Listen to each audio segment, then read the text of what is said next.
All right, we're back once again to Prop Talk, the official podcast of BMG. That's usually Mikey's line, but I threw it in there today. Yeah, when I've been doing the intros when you were absent too, that's how I've been doing it. Yeah, Mikey gives way more information. I just like jump in and like everybody knows where the hell they are.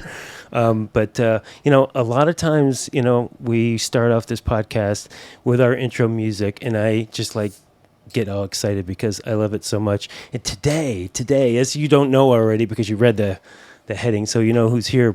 So we have Paul Baker. And if you didn't know who Paul Baker was before you read the heading, you know now. Paul Baker, amongst all the things that Paul Baker is and does, he wrote and recorded this bumper music. There's a theme music for the podcast. Blah. Hey, buddy. Hey. Hello, how's it guys. going? Thanks for having me. Right? That's like exciting, right? It is exciting. It was nice to hear it again. Yeah. And I hear it when I listen to the podcast. And I remember you asking me to do it and telling me what you wanted. And I did one version, which is now the outro music.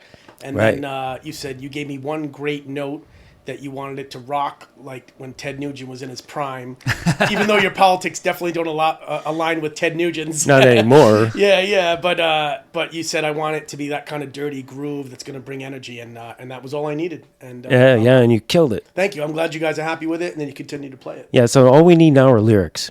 Right. We'll work on that. That'll be next. Okay, so again, here we are with Paul Baker. Lovingly known in the industry as Paul Baker Filmmaker. And there's a reason for that. It's because Paul Baker is not only an amazing prop person, but he is also a filmmaker. Filmmaker, for sure. Yeah, and again, for us and for me, I mean, I've known you for 20-odd years now. Yes, sir.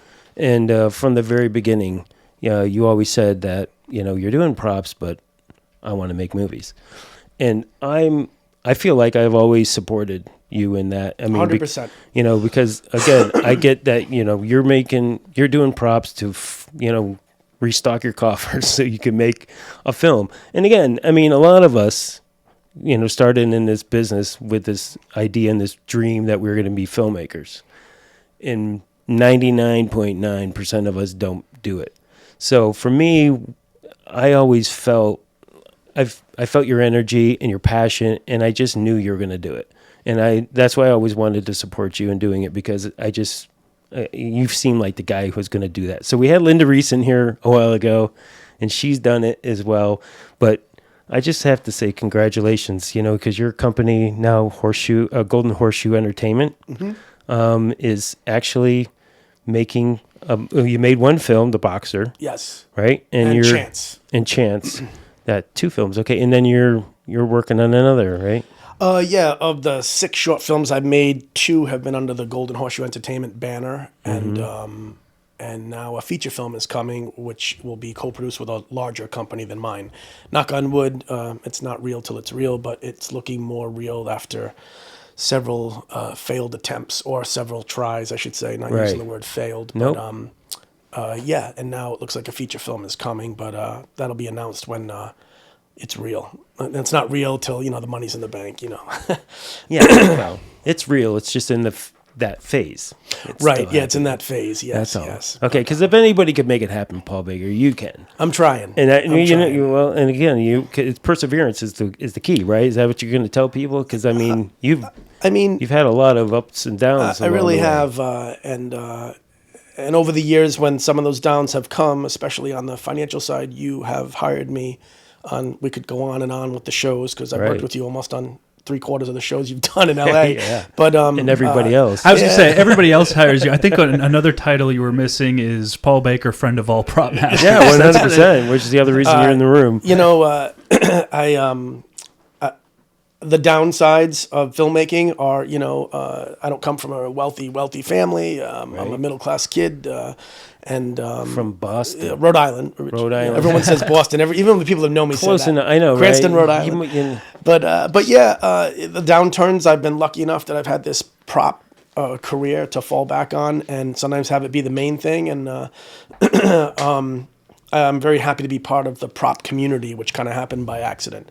But yes, they all, to me, both things are under the umbrella of filmmaking, as we'll probably get into Yes. the editing and the scoring. And in my mind, whether I'm prop-in, editing, scoring, or directing, or producing, or developing, it's all under the umbrella of filmmaking. Right. And I try to keep the same enthusiasm for every aspect, whether I'm doing a prop gag on set where I'm all pumped because it's about to go right or wrong, or Right. I'm loading a steak bed with 5 other coworkers at the end of a day and we're exhausted, but there's some sort of satisfaction about the bond of like loading that steak bed to get to the next company Yes. move or the next thing. Back when I started, you could actually ride in the back of that steak bed with the wind in Yeah, your face. right? Yeah. Those are the days. My days starting in Miami and early in LA where like we load a That's steak right. bed and we drive it in the back of the bed across town, which isn't the safest thing, but at the time in your Right. 20s and early 30s, it was wild and fun. Like, And you had one bungee cord too short, Yeah, so you yeah, had your yeah. foot against the wheel of the chair. yeah, I remember that. Yeah. No, those were fun days too. But yeah, so I know we're gonna dig deep into it, but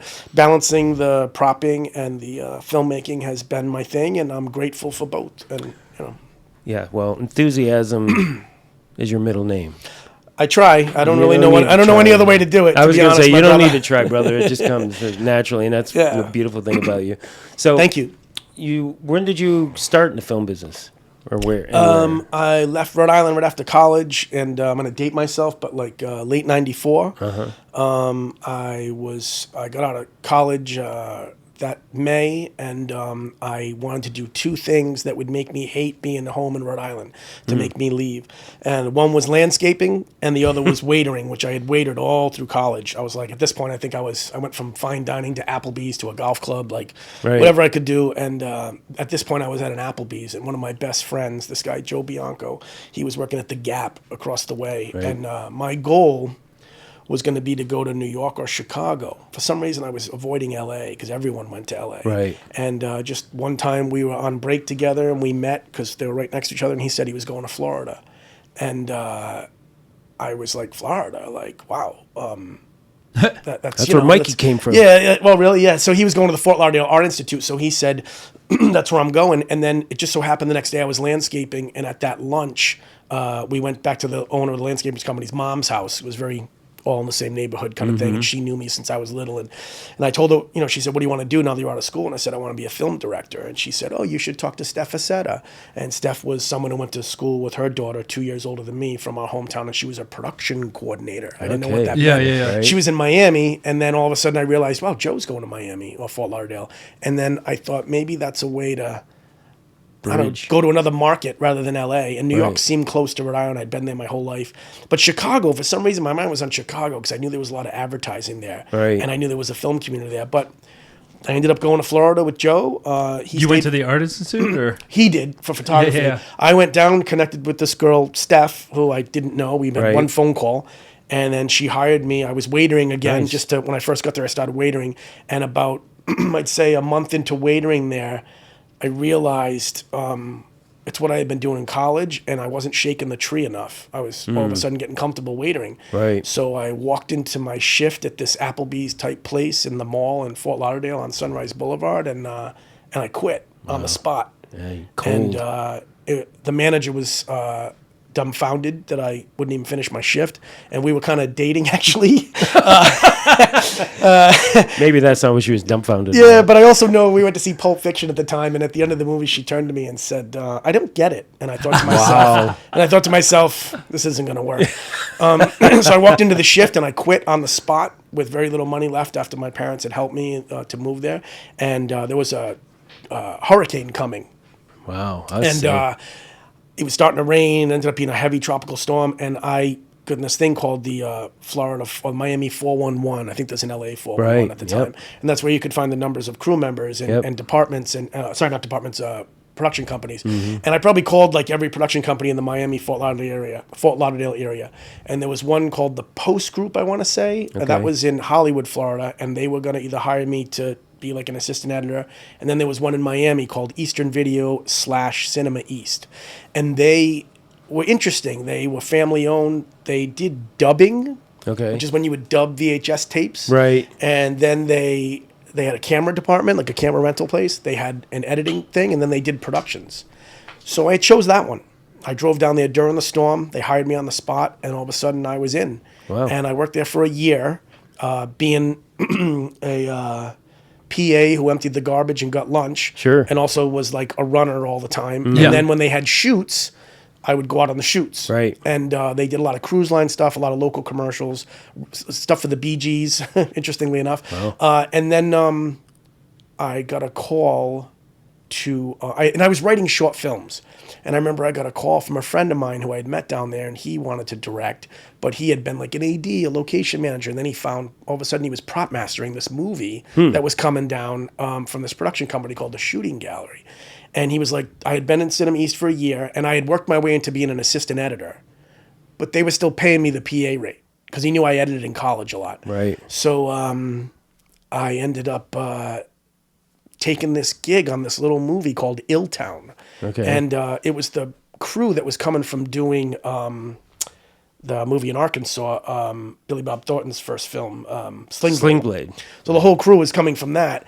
So I, excuse me, I quit my job there and took another leap of faith. And all of a sudden I was working as a prop assistant. It was a non-union film with my friend Chris Cass. And we went and did this movie, and it was with Michael Rappaport, Lily Taylor, Isaac Hayes, Tony Danza, like these indie people and a couple of like legends. Right. And I did this non-union movie, and I ran the set because Chris, it was just us two. Wow. And Chris had to do the shopping and the prepping, and he would be on set with me once in a while, but it was mostly me and like the armorer, this guy John Patterson. And all of a sudden I was running set. I had never done that before. I had helped the prop guys on a couple of the shoots for Cinema East. I thought it was interesting. But growing up, I knew just enough about tools. I was an artist who made my own comic books and built stuff, forts and stuff. So I had enough, and I went to camp in the summers Sure. where we did lots of arts and crafts and building Right, stuff. you were So I had a little bit of handy. craft in me. I would draw my own comic books, so I Right. kind of could draw things if I needed. And I was good with people, and I hustled. Yeah. And so there was like, and I loved movies. So Right. Well, that first movie, I remember the sound mixer, Paul Ledford, I think his name was, like 3/4 through the film, he had kind of pulled me aside, like, come here, kid, that kind of thing. And Right. just said that, like, I really enjoy the way you work, and you've obviously been doing this for a little while. And I was like, no, I haven't, Paul. It was my first movie. And he was like, well, you're very comfortable here, and this is what you should be doing. And I Yeah. was like, but I want to direct. But it was like, okay, this prop thing's kind of cool. Nick Gomez was the director. Right. And he was like this cool indie director. And so how did you figure it out? I mean, like continuity and all that stuff. I mean, you know or what? they didn't give a crap. No, they did. It was a film. It was like just below being union, Right. And they had been going from state to state making films. The name of the production company was called the Shooting Gallery, and Chris taught me what he had learned. He was a little bit older than me, and he had learned some stuff. But I sort of just I rolled with it, and I Right. just used my senses to like Yeah. understand what was Happening. the way to do. I worked closely with the script supervisor who kind of was teaching me without knowing she was teaching me. Right. Yeah. If that right. makes sense. Sure. 100%. And yeah, I was just enthused. And Chris would come in and oversee me and then leave. And, it was great. We were also the animal wranglers. Right. I got Sure. We did it all. Right. Yeah, we did it all. And I just sort of I felt comfortable. And there's a funny story. Wait, but before you go, let me just ask you this one. Did you go to school for film? I went to Rhode Island College, and I majored in communications. So, because my goal at the time, I'm a guitar player. Right. And my goal at the time was to be a musician. I got But it. I promised my mom and dad that I would get a Get a degree. real job? Yeah, and I get a degree. So I took communications because it sort of had a lot of things that like you could go into radio or PR or film or television. And so I thought that was good. It had no math and science. Right. And then I minored in English because I did love English. I loved writing. And I met a professor there named Philip Palumbo, and he was my TV production course teacher. And then I ended up taking classes with him and then film classes with the film professor there. But Philip had a humongous impact on me because he taught me how to edit. And he taught me about all the things you can do on your own. He'd let me take the cameras out. And I would cut class, to be Nice. honest, and I would go and scratch people's names off the list and edit all day. Nice. I became consumed with editing and shooting, and then I realized I said, well, I'm going to be a musician, Philip. And he said, well, why don't you bring your guitar in tomorrow? And I did. And it was when Macintoshes were like the small ones. Right. Yeah. And nonlinear editing was just on the horizon. And basically what happened was, I plugged my guitar into one of those machines and I played and I could see the sound waves. And then he was like, okay, now we're going to manipulate them and we're going to be able to score. So that really had an impact on me. Yeah. And that helped me at Cinema East because I had a little bit of tech ability. Right. And then, but the propping came out of left field. And just a quick story about the Sure. non-union thing. Yeah, yeah. Isaac Hayes was this dreamlike God figure. And he You always know had, it, Yeah, baby. yeah. He always had these white pigeons with him on the set. So whenever we were on his Wow. rooftop scenes, we had these white pigeons. And I had established a relationship with a pet store about a half hour south of where we were in Lake Worth, and which is north of West Palm Beach, I think. And we would go pick them up, and the woman who owned the pet store would gather them for me. They were in a big cage, and all their wings were clipped. And so there was one time where Isaac Hayes wasn't supposed to work, and of course, out of the blue, the ADs come up to you and they go, "We need the pigeons this afternoon." And it was like, Chris looked at me, he was like, he said, "I am bogged down with stuff to do for the tomorrow and today. I'll run the set while you go get them." I was like, "Okay." So I got in my car and I drove down to this pet store, and I walk in there. And I'm kind of a little bit of I'm in my mid-20s. Right. I'm in a little bit of a rush, and Sure. my adrenaline's going. And there's a guy there instead of the woman that was normally there. And I said, "Oh, hello, sir." I told her who I was. And he goes, "Oh, yeah, this is my daughter's shop." He goes, "But you can get the pigeons." I was like, "Okay, you're going to put them in the cages for me so I can take them?" And he looked at me and goes, "I'm not touching those pigeons." He said, "You get them." And I was like, "I got to be back on this set up in Lake Worth, like, fast." And he was like, "Well, good luck." Wow. And so I had to go into this big, like, domed cage they had, and I had to catch like 20, 30 pigeons with my hands. It was like Rocky. With your hands? Yeah, it was like Rocky Yeah, right, chasing with the chickens. chicken around.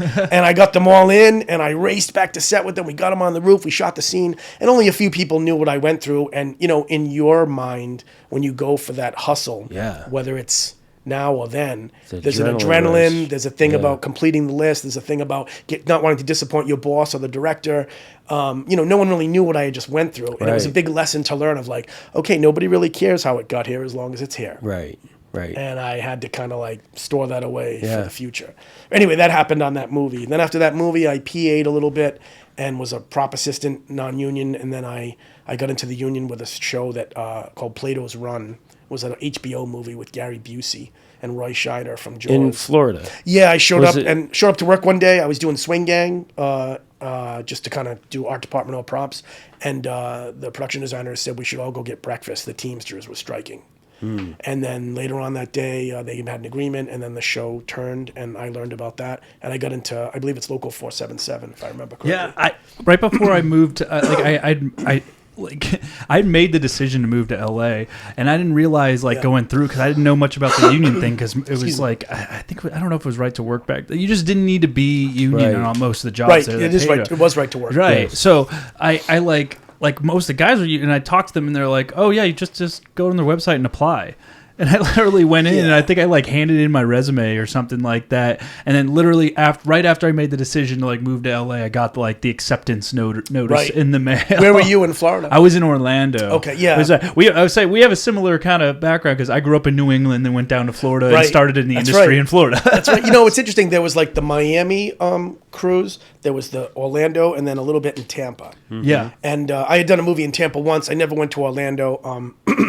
But what happened was I still worked for that guy, Chris, but we were friends. And I think we've all learned this about working with friends or relatives or siblings or whatever, husbands and wives. It doesn't always work. Right. And so after about a year of doing every little job we could do as prop assistants, non-union, and then getting in the union, Chris and I were starting to get on each other a little bit. And he said, "You should go work for other prop masters so we can stay friends." And so I went in and I got with this guy, Charlie Guanci, who was the biggest prop guy in all of Florida, if not the East Coast. Right. And I got in with him somehow. I forgot. I basically did some favors for a production coordinator named Elaine Schneiderman that was big down there. And she said, "You want to get in with Charlie? I keep my kid at his house. I'll let you." I was PAing for her on a movie called Blood and Wine, Jack Nicholson.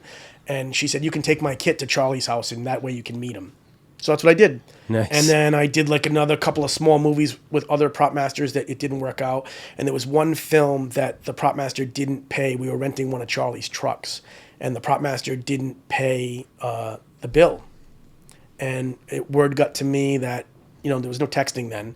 I got the phone call that Charlie was going to pull the truck off the production. It was a movie called Big City Blues with Burt Reynolds. Wow. And I didn't know what to do. We were on 30 nights. And the prop master was working during the day, and I was working at night, kind of alone. And Giancarlo Esposito was also in that movie. And Wow, what year was that? It was like 98, I think, 97. I think it was 97. Oh. And so it was pre-Breaking Bad. So Right.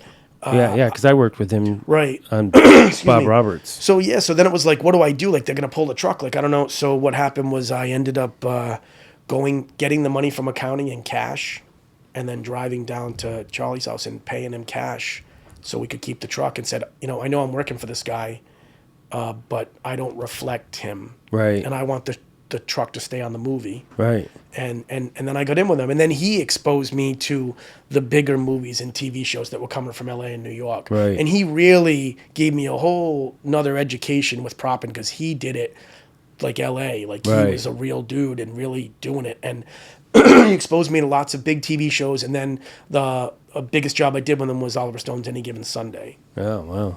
And Nice. that was a whole prop lesson in itself and filmmaking lesson. But I credit Charlie with really exposing me to the bigger stuff. So when I did move to LA in 2000, I had already been on big sets. It wasn't foreign to me. It was just, I realize now when the LA crews came, they would say, oh, you guys don't have this, you don't have that. Where's this, where's that? Like, they were so used to having everything at their disposal because of the infrastructure here. But in Miami, it's like anything, New Mexico now, and not Atlanta because it's bigger, but smaller markets, we didn't have what we didn't have. And I remember, like, a lot of the crew there would get, like, annoyed at the New York and LA crews, but I would be thankful because, A, they're bringing the work, Right. and also, like, we're going to learn stuff from these Yeah, people. Even if some of exactly. them were a little, Smug. snooty, a little Yeah. smug. I get it. You're coming to a smaller market. But when I got to LA, getting on a big set here, it was like I'd already done that. It was Right. just adapting to LA. Sure. Yeah, that's what I was. 'Cause most of the movies I worked out there were from LA crews, Right. also. So, and I was so welcoming for that when it came Yeah. out, because I was like, imagine how much I'm going to learn from this. Like, I don't know how to get anything right, Right. now. As Yeah. a kid that's just hungry to learn and hasn't really found his way yet. Right. And it was like, yeah, And it's yeah. also a stepping stone. Like, I was grateful for the stepping stone. I probably Yeah. stayed in Florida for a little too long, but it worked out the way it worked out. How And long were you there for? I was there for 6 years. Oh yeah, yeah. And I felt like I should have been there for maybe 4, and then come out here. Hindsight. Well, the ironic part is my mom and my stepfather and then one of my sisters all moved to Florida, to the West Coast during that time, at separate times. Right. And all of a sudden, and when I left to go to LA, my mother was kind of heartbroken, even though she was still like 3 hours away in Florida. Sure. But like, my mom was kind of heartbroken. My sister was like, we came down here thought we could all be together, and now you're leaving. But I realized my youth about not wanting to go to LA was immature, and Right. because I didn't have the knowledge to realize you got to be where there's all this 100 years of history. Sure. And so I came here. I realized I had to come here after directing my first short in Miami with the money I made off Any Given Sunday, to be honest. Nice. And I later got. So you were in it early. I was even at Cinema East. I was writing scripts all the time. I wasn't very good. Did you shoot your short on video? No, we shot it on Super 16. It was called Wow. Elevator Music. Wow. And, I utilized a lot of the people I met on crews that did the bigger shows Mm-hmm. that, were probably enamored with this young guy with the accent from Rhode Island that was saying he was going to be a director. And, but I was relentless about it while I was Yeah. propping. Since then, I learned, like, when you're propping, Right. and leave that director's hat at home. Sure. And I had to learn that. But at the time, I was lucky enough to get a good little crew. We shot the summer of 1999, and that film won a couple of awards. And later on, Oliver Stone actually watched it when I moved to L.A., Nice. which was cool. And he wrote me a letter. Very nice. Yeah, telling me about that. But that whole thing of propping, it was fun. It was new. It was a way to stay on set, and that's what Chris Cass said to me. He said, whether you love this craft and you end up doing this forever, or you still go and direct, you're 25. Like, you need to make money, and no one tells you that. Right. That you need to, like, find a way. And waitering wasn't enough. Right. Yeah. I had to be on a set. So what I realized, what Chris said was, if you're propping, the director has to talk to you, the actors have to speak to Exactly. you, you have to read the script, and you also are involved in every scene. Even when there aren't props playing, there's sometimes a little gag where you're holding a door, or Right. you're Hollywooding something off camera, Right. or you're handing off a weapon, like, halfway through the scene that they're supposed to get, Right. but they can't get it because camera's there. So you're below the camera with a knife going, you Yeah. know, and to be honest, man, even now, Yeah. After all these years, I love doing those gags. Yes. Where you're like throwing the ball to someone off That's camera, or right. you're have a plate of spaghetti that you're throwing in someone's face. Oh, yeah. Like all those gags. Yes. When I'm on set and either I'm day playing and they let me do it, or if I'm full time and I'm running set, I really love when those come together. Because you're part of it. You're actually in the movie in a way. In a way, you're know, contributing because- to the scene. And let's face it, with props, sometimes it is just frosting in the background. But other times, That's what I was gonna say. You have the hours in between. yeah, where there's they're doing hours the of talking it's like you're heads. doing bar scenes and hospital scenes, Right. and sometimes the props are just like frosting in the background. If you want to driving say scenes, yeah, man, the driving all scenes. yeah. are But the then ones. sometimes the prop's the key story point. Exactly, and they're all eyes are on you, and that's the point, and that's the thing that we mentioned it with Angela, and then you and I have talked about it before too. Being a property master is one of the only jobs on the set, other than directing, where you are, or in the DP, Yes, where you are part of everything that's happening. Right. Okay, it's not just like putting up a C-stand and walking away, Right. and Which is sitting more on an technical. apple box. Right. Okay, it's like you have to be part of the whole process. Because you are part of telling the story and building character, as we talk about all the time. So, talk to us about how propping informed your directing, and vice versa. Right. I just want to say real quick, I just met an 86-year-old DGA director last week. I'd met him a few times, but I got to really sit with him this past Friday. And he's involved in a company that's going to be producing the feature that I'm hopefully directing. Knock on wood. Let's all knock on wood, guys. Knock on wood. It's just time. Anyway, he wanted to know about my past, and he had researched me a little bit because he knew I'd be coming to this big meeting we were having. And I said, to be honest, sir, I came up as a prop assistant as a way to pay bills and learn. It was like second film school. I said, but I've been directing simultaneously the whole time. And he looked at me, and he's directed 50 feature films. Wow. His name's Arthur Saddleman. Okay. And he said, a good prop man can make a director's day or ruin it. Yeah, And he said, when it comes to actors, you can elevate things or you can ruin things if things don't work out. And in the end, it leads back to the director. He said, so being a prop assistant is very important. And he said, being a good prop assistant is very important. And he said, you as a filmmaker, I hope it helped inform your career, because every movie I've ever directed, having a good prop person there has always helped me or hurt me, Right. depending on how they did their job. Exactly.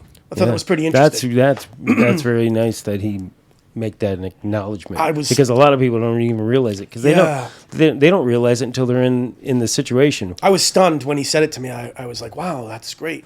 But to answer your question, how have they informed each other? I think, Proppins helped me earn a living while chasing the dream. So there's that basic macro view. But as far as working on set and reading scripts and implementing the props or thinking how to do things, I think, and I just want to point out, like, these are my experiences. Nothing's right or wrong of what I say. Sure, of course. And I guess I just say this because I'm part of this prop community, and I'm conscious about what I say. I don't want it to come off the wrong way, or like the whole career I've had where it was like, you get with some prop teams that are like, they don't want to know that you have directing aspirations. Sure. They just want you to know that you're crewing and that's it. And I know to shut my mouth when I'm with those kind of people. You could do two things at once. Yeah, you can do two. But also, I just want to point out, like whatever I say, it's my experiences. Right. This is what it means to me. I'm not saying anything's right or wrong. And I Right. am... I think we're pretty clear on this podcast Yeah. about that. Yeah. I just want to kind of say that. Yeah, and I could also, back that up by saying, of the 3/4 of my career that you've been part of Paul Baker, every single time that you've been on my set, you've brought something to the set. You've improved my experience in the job. Thank you for saying that. And seriously, I mean, I know what you've always been about. I know where your true passions are, but I also know that you're just a passionate person in life. And whatever you're doing, whether you're playing the fucking guitar or Right. you're editing or you're slinging props or putting drinks on a drink table or Right. whatever, you do it with passion. And And a positive attitude. And a positive That's attitude. the biggest thing. That's why you're a likable person. I think Well, that's exactly. why so Thank many you guys prop for saying masters that. like you have. So don't even worry about it. So there's a couple of people out there that hate me, but Yeah, well, you know, envy's a horrible thing. well, I mean, I've actually worked for Chris since we were talking about before we went live here or on the air or however recording. I worked with Chris since Alias, and I day played on so many jobs with you. And thank you for helping me along. If I don't say that, Well, and I day please. played with you, Mikey, a couple of times. We were able to be together, and so so I'm thankful for that. But I would say like with the propping, it has definitely let me be on sets where I've been able to learn about all the other departments, Right. learn about what they do, Right. how long it takes to do stuff. To be honest, what pisses them off, Sure. what crews expect.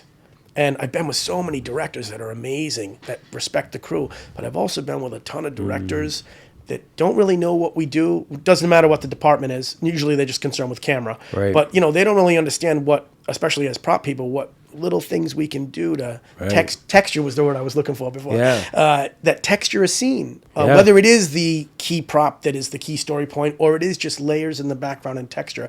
I got to learn all that, and of course, when I'm propping and I'm doing my job and it's fine, I do have a little mind looking at the director and seeing. I've learned what to do and what not to do plenty of times from many directors. Yes. And then I think with the filmmaking influenced the propping. I understand lenses. I understand editing. I understand that actors aren't just one way. Sometimes they don't know what they want. Right. And after directing actors and then going back and propping them, I have a little more respect for their process because sometimes it's like, oh, they're being a prima donna. But a lot of times it's like, oh, they're just trying to work this out because they have 3 different props in their hands over the scene. They have dialogue to go. And before we shot, script supervisor was giving them a note on a word. The director was giving them a note on emotion. There was a wardrobe person, please be careful of that zipper, it might break. Then there's a DP saying, watch out for your light. And then there's me going, here's the gun or the toothbrush or the grocery bag. Don't make noise because sound's going to get mad. So here's the silent bag. But be careful because there's bread in there and it's in this thing. There's like all these things. And then all of a sudden they say action. And for an actor, that's a lot. And, it's a juggling act. It's a juggling act. And I think learning about the bigger picture of filmmaking helped my propping in the sense where I've been on set before where I've seen costumers or prop people go running into the set going, oh my God, we're going to see that thing on his feet, or he should have that knife in his boot. And they didn't stop to look at the monitor, or they didn't hear when someone said, we're on a 100mm lens. Right. And if we're on a 100mm lens, that means this is all we're seeing. Yep. So you don't have to freak out. But if they understood, I'm not saying you have to go be a lens expert, but I think what helped me was looking at in the monitor helps. Yeah, like look in the monitor. And also a lot of times I'll say to an operator, if I'm far from the monitor and I'm doing a gag, I'll say, what lens are you on? And they're usually surprised by the question, but they'll look at me and go like, I'm on a 75. Right. So now I know in my head what that 75 is seeing if I can't see a monitor. I know what that is. So I know how it's going to affect whether the guy's grabbing the knife out of the boot, or we can put the knife on the apple box. Right. And then he doesn't have to lean down so much, or it's going to take his head out of frame. And then also editing, when they talk about over the shoulder or a 2-shot or a cowboy or all the various things. Some seem basic, but I've been with plenty of crew members that didn't understand that stuff. Right. And it not like it didn't let them do their job, but if they knew like the basics of editing and... That's the point. Yeah, editing and lenses, it might just help them prop a little bit better. And that's the point that I make with that, is that you could just be a prop person who gets all the props, gets signed off on all the props. Everybody's happy with the props. You take the props to the set and you put them in the actor's hands, and and you just go back and you watch things on the monitor. You reset, blah blah blah blah blah, all that stuff. That's sufficient. But if you want to go to the next level, it's that. It's understanding what's going on around you. Right. It's understanding what's going on in the actor's head, what the director wants, and trying to achieve in the director of photography. I mean, again, I remember in the days when they didn't have monitors, and you had to ask to look through the lens. Right, and they would. You had to go like this with your hand, your fingers, so that your skin wouldn't touch with the operator because they've been sweating or whatever. Yeah. That was the pre-COVID safety. But so that's to me why whenever I have you on my set, I know that regardless of what position you're in, whether you're 5th guy on the call sheet, I know that you're an eye on the set that I can rely on. Okay? Thank you for saying that. Well, seriously, because and it's true, because that is what I'm looking for, because that's who I am, and I can't always be on set. Right. So I have to rely on my crew to have that same desire. Right, yeah. Just how props informs filmmaking and filmmaking informs props. I think like just learning the big picture of all the departments, being right in there with them, and then also understanding like how you affect the actor's not performance but vibe. Like sometimes you're handing an actor a gun that you've only had some time with beforehand. They don't know how to hold it correctly, or they're nervous about because they're anti-gun or whatever. But here they are playing a cop, and sometimes the director will come up to you and whisper in your ear and go, "Hey, she doesn't really know how to do this, or he doesn't really know how to do this that well. There hasn't been enough time. Can you just find a way to make them comfortable?" Sure. And then you go and you try and make them comfortable, whether they're making a lasagna, firing a weapon, or riding a tricycle that they've never done. Whatever it is, I think you become more aware with both sides of the coin. Yeah, I agree. Does that make sense? Yeah, 100%, and it's absolutely true.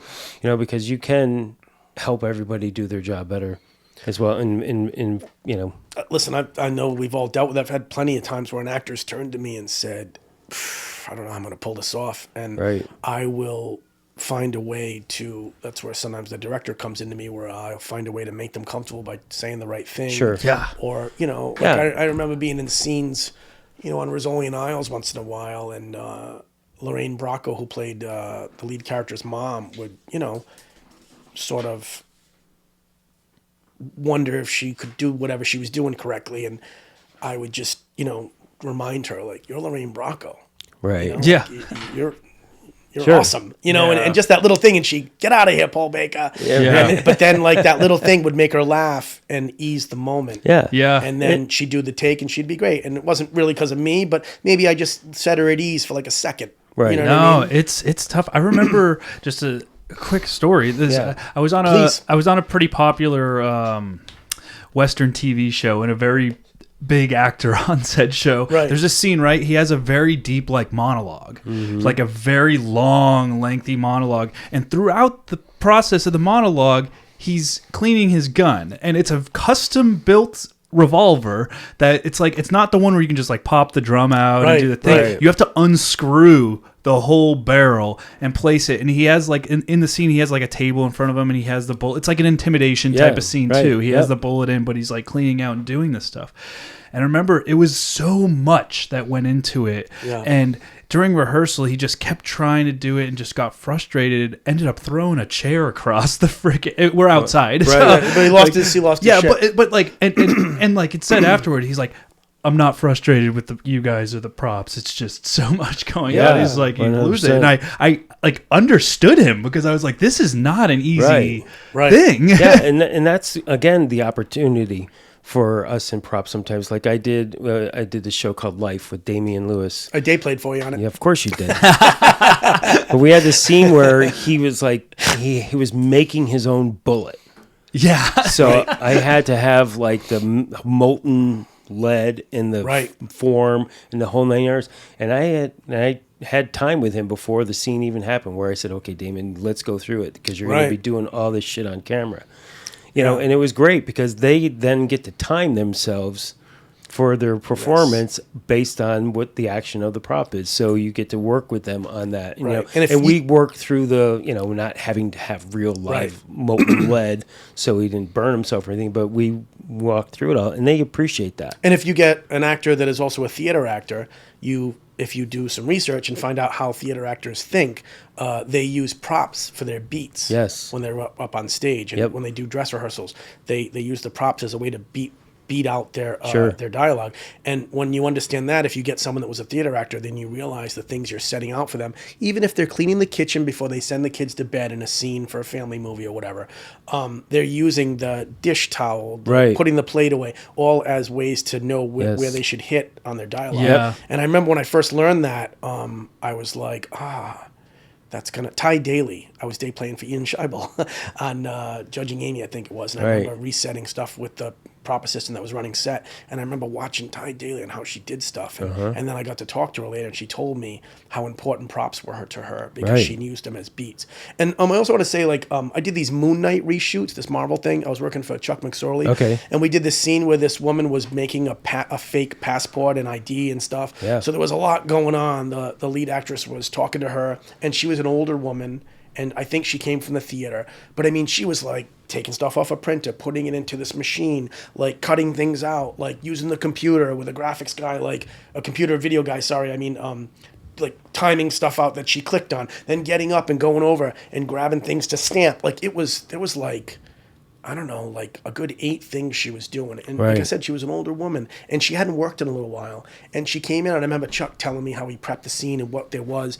And like I had to do some things where like I was underneath like the frame where the thing would get printed and I'd take it and slide it closer to her, or I'd hand her something. I forgot what I handed her. It was like a stamp or something from off camera. So I had to coordinate with her. But the director, I don't remember his name, and I don't want to throw anyone under the bus, but I don't think he was picking up. Right. Because she was prideful.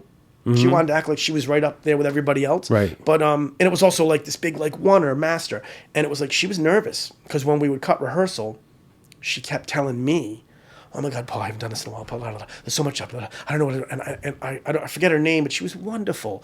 And that's when all of a sudden, and Chuck knows me like you. He knows my other side as the filmmaker, and I know he would support me doing that. Like I kind of had to like talk her off the ledge a little bit, Sure, because I kept looking for the director, right, and you know, because I'm not going to step on anyone's toes. And at one point, I even went over to the director and said, "Sir, she's a little nervous about all the beats. Like, I don't know, you might want to." I don't know if you want to talk to her. And I said, but she just seems, and he goes, yeah, I'm picking up on that. He goes, you know how all this works, right? And I was like, yes, sir, I do. But it seems like it's affecting her performance, and I don't want the props to distract. And he said, no, you take care of it. You talk to her. Oh, wow. And I was like, because his mind was on other stuff. Of course. I get it. I forgot if we were behind or not. And, you know, when he said that to me, I was like, don't tell me that. Because I'm going to need a chair. Because, you know, I'm taking your DGA card. Give me that card. So, but what happened was we had to get through the scene, and Chuck was prepping the next scene, and I ended up having to kind of, not direct her, but just help her get through. And at the end of every take, she turned to me and go, was that okay? More than she was asking the director. And I just was like, I think like if I hand you that sooner, and I think, and I would look her in the eye and say, you're doing great. Yeah. Like just, you know how to do your beats. And she got through the scene, and at the end, she came over to Chuck. She said, where's the prop master? And Chuck came up because we were doing a move to another stage.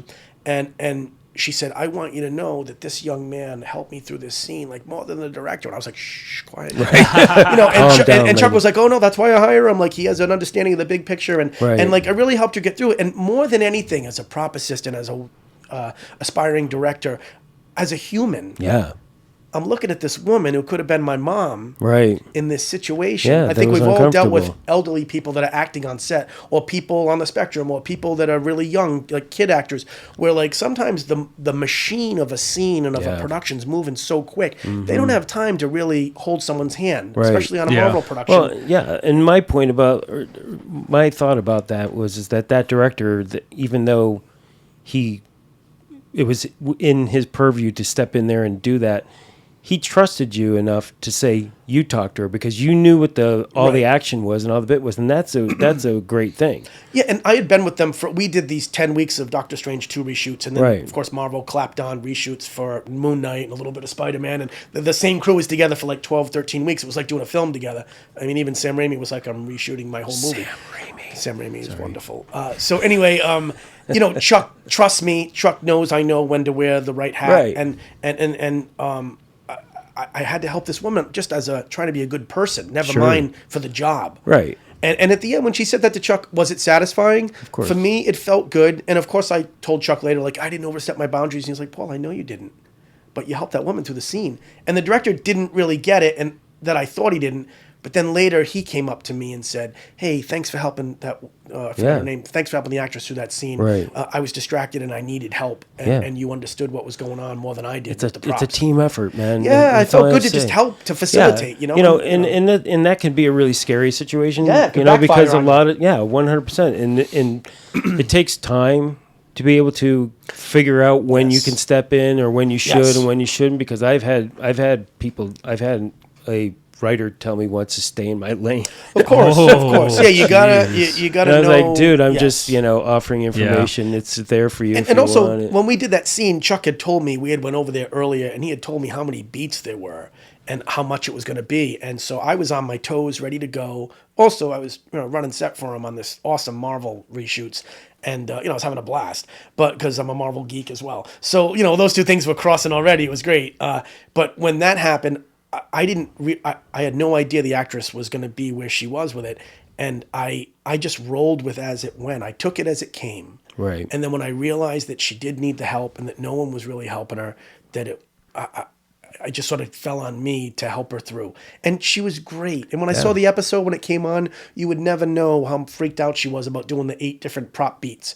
But I felt good that I helped this woman through. And then as a prop assistant, I felt good. And then, of course, a little bit in me was like, wow, I got to kind of do a little bit of directing there. There you go. I'm telling you. But you got to know when, and I know when not to. And, unless the actress is really dying. And also, you kind of look to the director, which I had done like twice. Like, are you gonna help this woman? Right. Like, is anyone going to say anything? Or is anyone realizing she's struggling? It was like, no, we were doing the machine of the day and trying to make her count. And the first AD going, let's go. And it was like, wow, she's going to swim or she's going to sink. And at the time, she seemed like she was going to sink. Right. So I just did my best to help her get through. Yeah. I've noticed with still units, that's usually they point at you and they're like, okay, we'll give you lighting and we'll give you whatever you need. But you're like the prop master starts to direct that most of the time to get anything done. Right. Well, of course, because there's not usually an AD there, or it's just you and your still photographer, right? And maybe a PA. Right. But sometimes they overlap, and I think the prop position, whether it's assisting or mastering or the person in the truck prepping, I think each one affects more than we realize.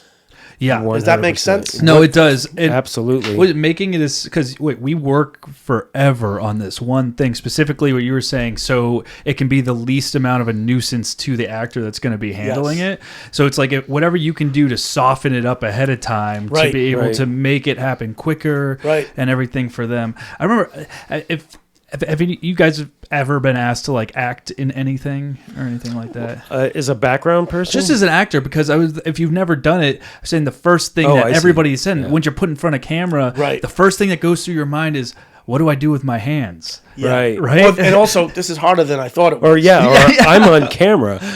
Now I'm blanking right now. I've never acted like in a bigger production, but I've definitely been put on camera as a featured person who has to hand someone something because I had the knowledge of the thing. Right. And, and I've done background in the sense of like, no, just put Paul in wardrobe. Just on the Michael Jackson movie that I did, there was a scene in like the tunnels of a stadium he was playing. Right. And I ended up getting put in a jumpsuit or whatever it was. No, not a jumpsuit, but like a Michael jacket for the tour and handling some guitars. Right, and the camera by me. And it was like, I just did it because I jumped in because I could handle the guitars or whatever. And there's just different like times where that's happened, but I haven't like fully taken on an acting role. Right. But you're right. It's what do you do with your hands? But also like, the grass is always greener, right? Yeah. I have a lot of respect for actors and what what they do. Yeah. And I didn't learn that until like, I think it was in Miami, one actor I became friendly with on this show, Sins of the City, Marcus Graham. He's Australian. And we like hung out after work where like he was on location in Miami. I was living there. It was Miami. It was the summer. So we were going out together sometimes, me and a couple of crew people and him. He embraced the crew. Right. And I remember once like we just got into a conversation after like beers and stuff and him sort of letting go. And that's when I really realized where he was like, when you hand me that thing on set, I'm also dealing with the scripty giving me the note, the director giving me the note, the DP telling me where to stand and not to watch out for that light or that shadow, and then the costumer telling me something because my pants are about to split, because they're too tight or whatever. Yeah. And he goes, Paul, that there's a lot going on. Yeah. So I remember him saying to me, like, I appreciate that he was a cop. Or I think a PI. And he said, I appreciate when you hand me the weapon, you tell me what the deal is with it, and then you walk away. Right. Because I'm juggling. Yeah. A lot. And I remember once a young prop assistant, I was on a show day playing, but I had been day playing a lot on it, so I was kind of like a regular crew guy. Which is always the cool thing. You day play just enough. I know we're going to get into the day playing thing, but you day play just enough where you know the show, the actors know your face, the crew trusts you, and then you can become interchangeable for the prop master. Right. And I remember this younger prop assistant at the time, this was like a long time ago, and I said, hey, we need you to go get these continuity photos while we're doing this and just go over. And I remember watching him go over, and the actor was like talking to the script supervisor, and you could see was totally focused. Right. And the prop assistant was like, excuse me, I need to get, at the time it was a Polaroid. He said, I need to get a continuity photo of you with the watch. And like he kind of interrupted them. He wasn't reading the room. Right. And then I also learned like this guy doesn't know because you don't know. A big thing I learned a few years ago was you don't know what you don't know. Right. So I watched that happen. I knew if the full-time person running set saw that, he was going to lay into him. Right. So I felt like my job at this moment was to educate this young prop assistant without making him feel bad. Yeah. So I said, listen, I'm not going to name his name. He's an LA guy. Sure. And he's come very far since then. Everybody got to learn. I remember saying to him, hey, when you go do that, I know you were given this mission and you got to get back quick because we're about to have a company move and whatever. I said, but you got to read the room, man.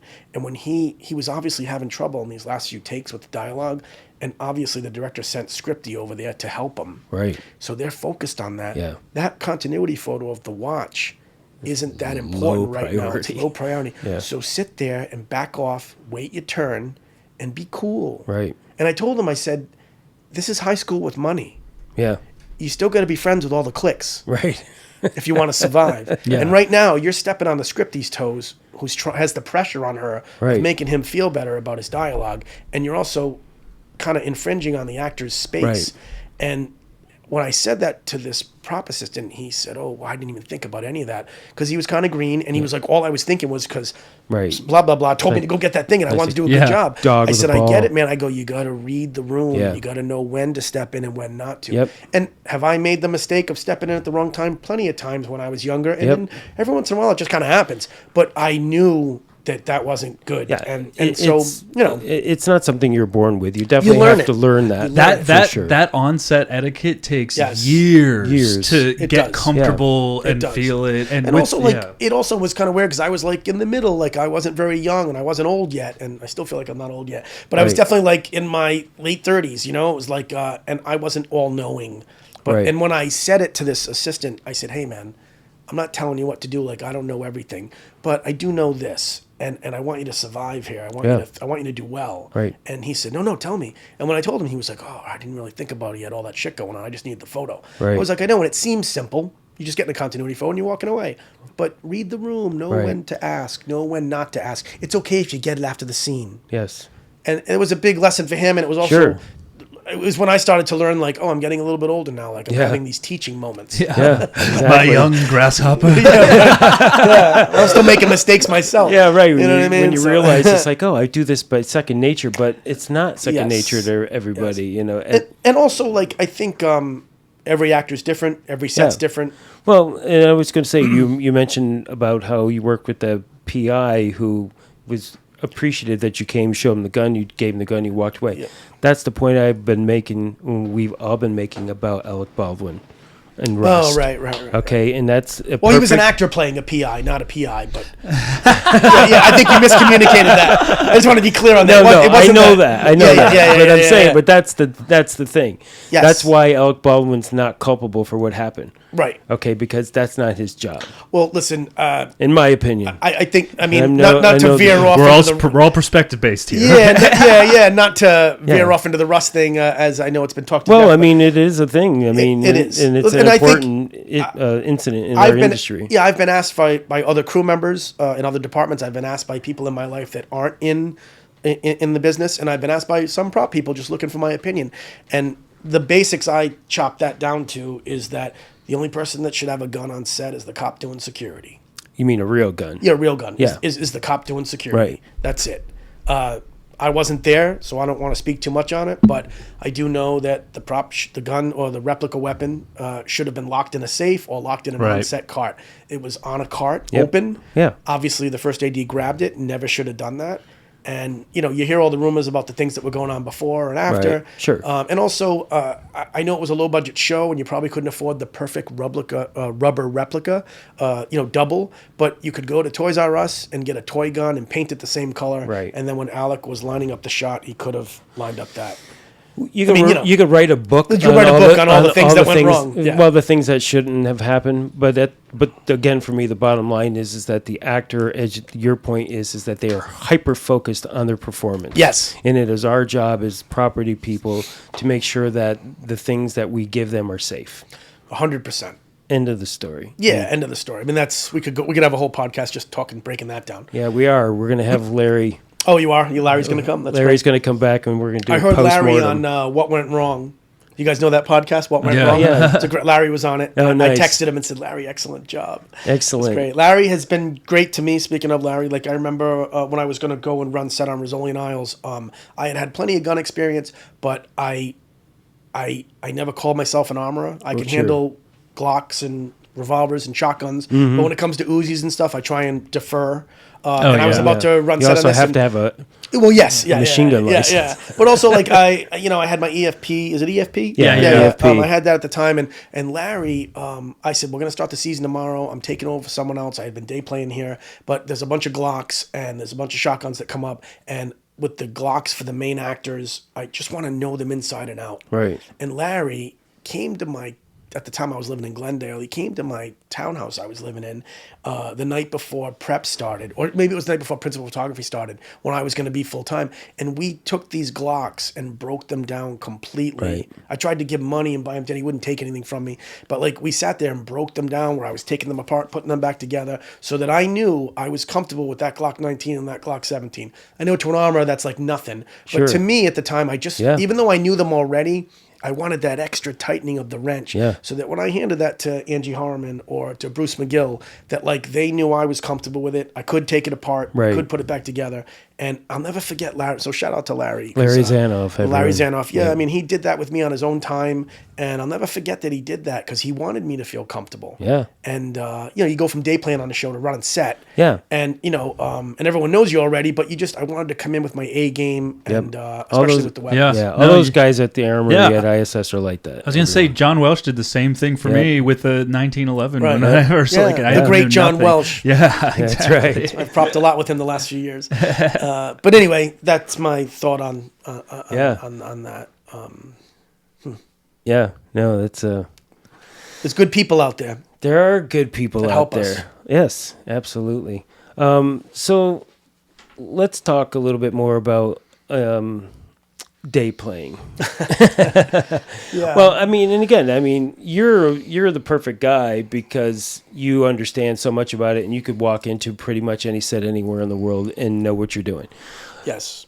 But let's talk about what it's like to walk into a set, just knowing you're not the normal guy. Right. You're the day player. So, Right. you have to, I mean, at this point in your career, you've worked with everybody, so it's a moot point. But, Most people, yeah. but but coming up, that's has to be a hard thing to do, to figure out who's in charge and what all Right. the personalities are. Right. So- I guess I'll tell you how it started. Yeah. I mean, I'm not the first person to ever day play. Back Of course, in, but I you're think- the one sitting behind Mike. Right, this is true.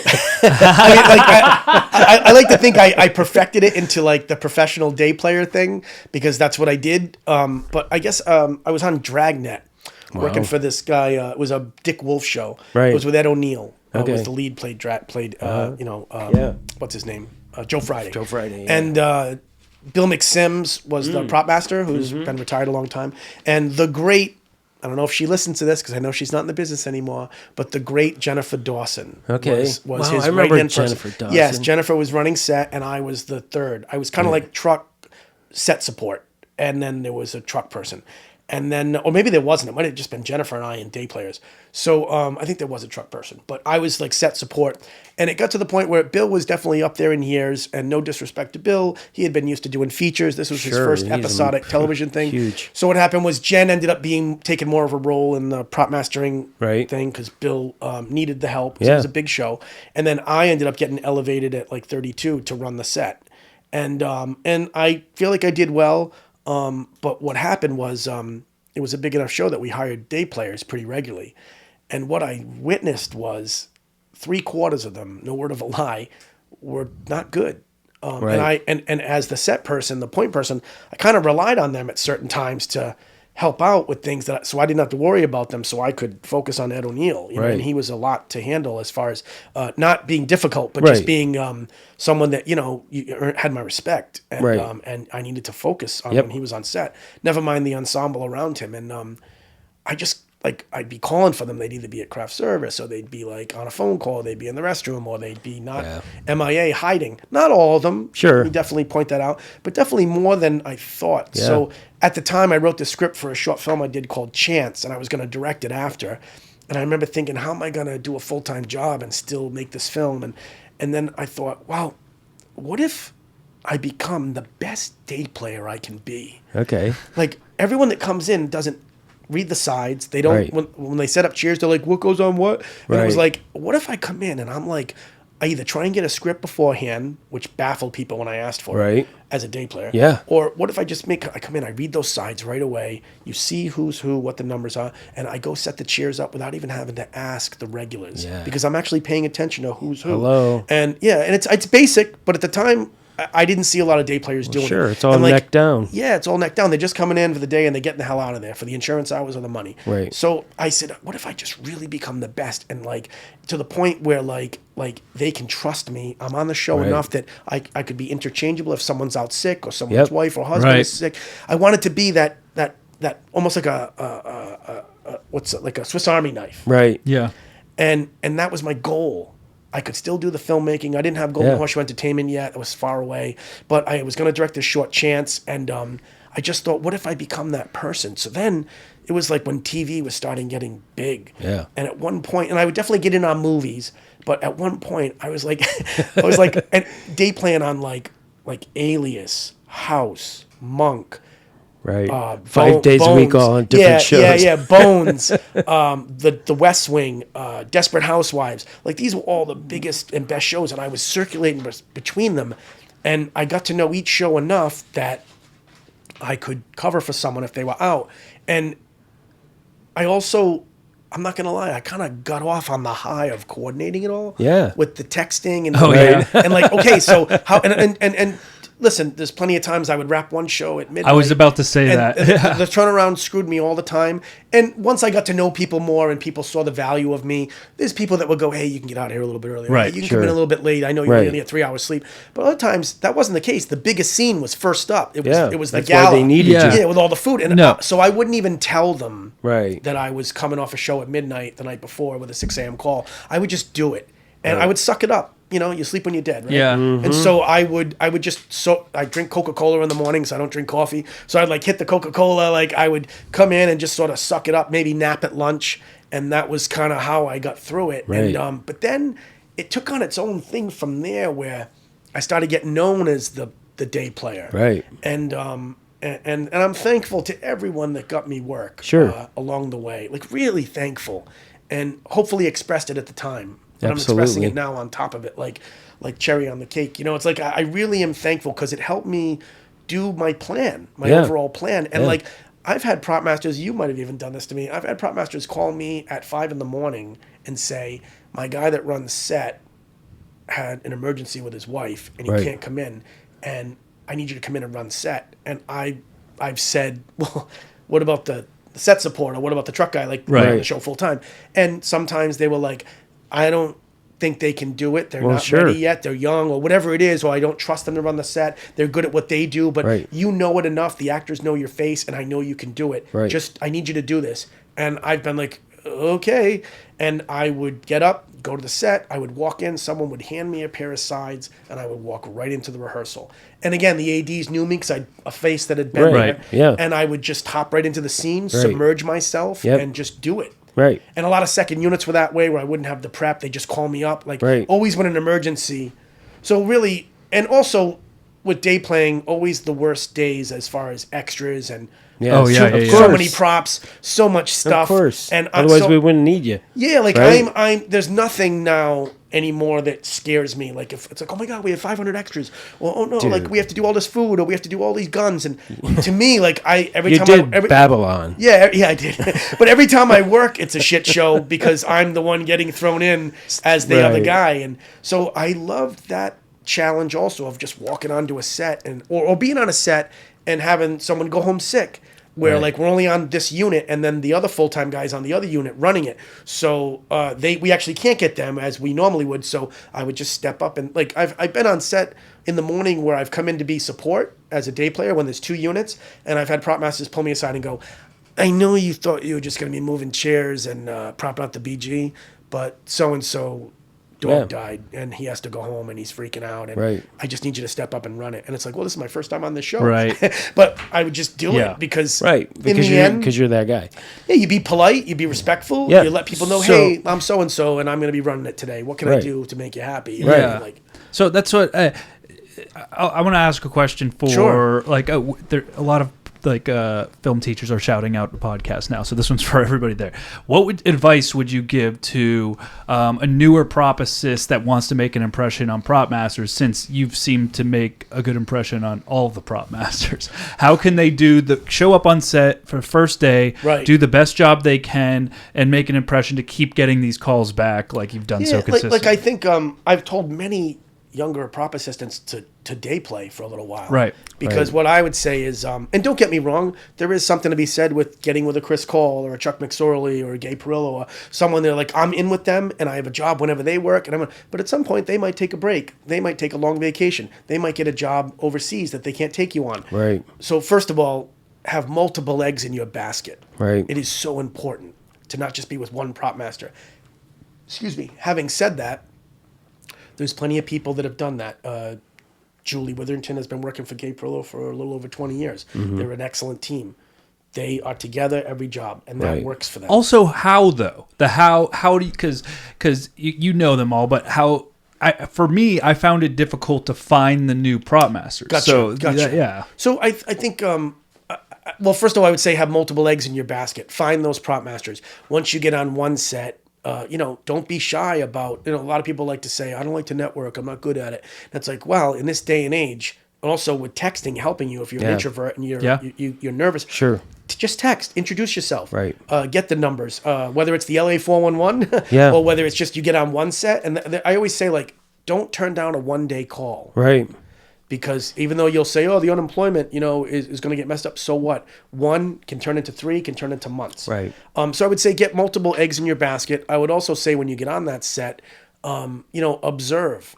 See how that crew does it. Right. See what you like and what you don't like. Yep. Yeah. And if you like it, make sure you aren't shy about at the end of the day when everyone's at the truck wrapping up, hey, I love the show. I'd love to come back. I love how you guys work. I love Right. how you ladies work. Like, I want to come back, so I'm around if you need me.